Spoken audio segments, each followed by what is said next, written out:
On day 0, the nurse performs the transplant in your room. Usually, you are given an anti-nausea and anti-allergy medication to prevent a reaction to the preservative in the stem cells.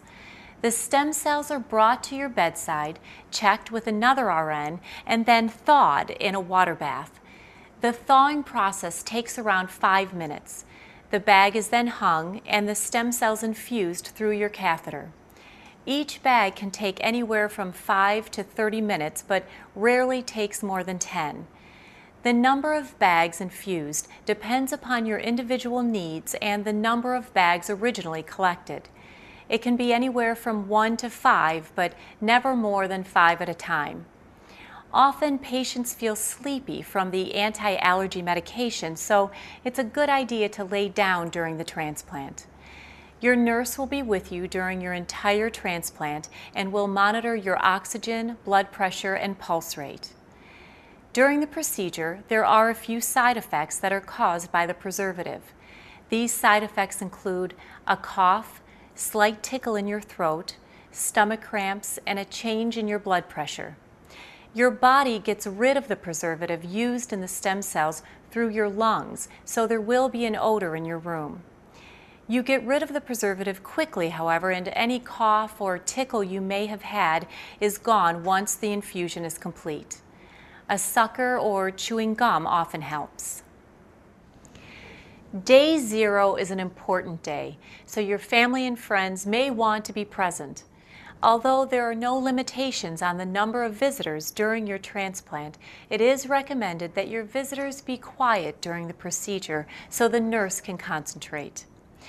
Now that the infusion is complete, the stem cells travel through your blood system and find their way into the bones.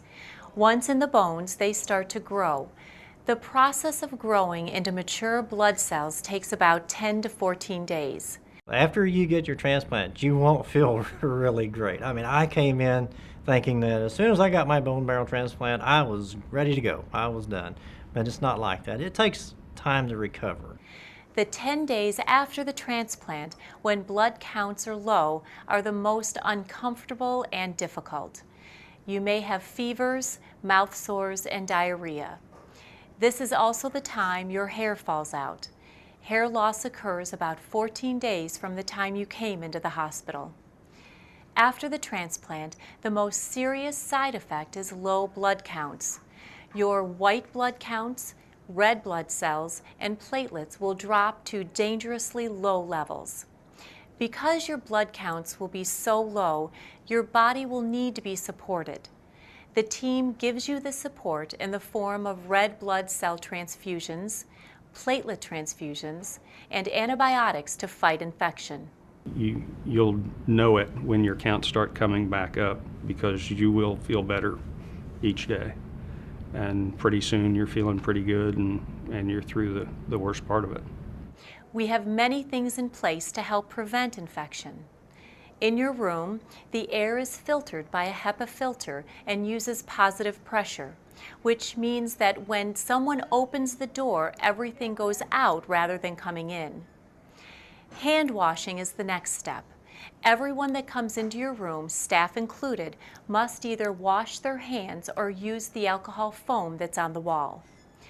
Visitors, especially children, must be screened before coming on the unit. If a visitor has any symptoms at all, fever, chills, cough, sore throat, they should not visit. Also, if they've been exposed to someone who has been sick or has been vaccinated with a live virus vaccine, they should not visit. If you have a visitor who has been deemed a risk and you still wish them to come in against our recommendation, we ask that they do not leave your room.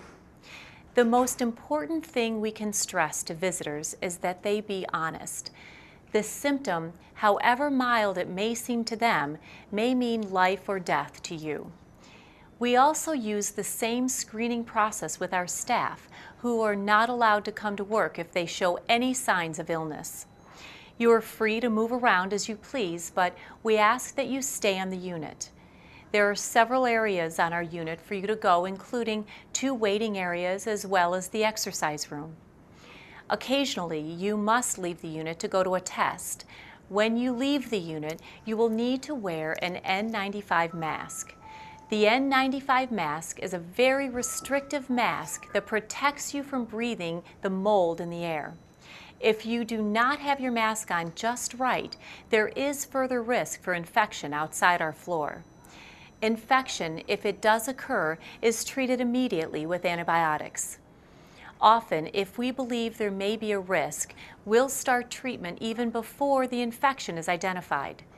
It's important that you keep us informed of how you're feeling. Even a slight change for the worse may be a sign of infection.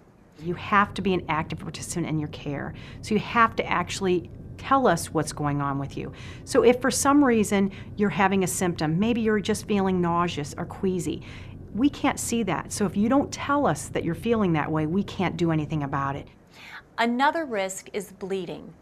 Normally, if you cut yourself, platelets cause your blood to clot and stop the bleeding on its own. When your platelet count is very low, we give you platelets to help your blood clot. We also infuse platelets if you are bleeding. The largest threat due to low platelet levels is bleeding on the brain. This could happen if you fall and hit your head. Signs of bleeding on the brain are headache, blurred vision, and confusion. Sometimes the symptoms are so subtle you may not notice them, so it's important to make your family aware of the signs. We give you platelets when your platelet count falls to a very low level or if you're bleeding. Because of the need for these platelets, we are always accepting platelet donations. This is an excellent opportunity for friends and family members who are looking for a way to help. See the brochure in your strength binder for information about how your family and friends can donate. While red blood cell counts are low, you're going to experience weakness and lightheadedness. One of the main causes of injury is from getting up too quickly to use the bathroom because of diarrhea. It's a good idea to keep a commode next to your bed to prevent accidents of one kind or another. Other falls occur when reaching under the bed. Always have someone help you get items from under your bed. We cannot stress enough the importance of using your call light. You can use it as often as you need for pain or nausea medication, help moving around, air in the line of your IV, or any other time you might want the nurse. We understand that before the transplant, you are an independent person and could take care of yourself, but for now, you'll need a little help. That's what your call light is for. That's what we're here for. The better you take care of yourself now, the sooner you will be independent again. Use your call light.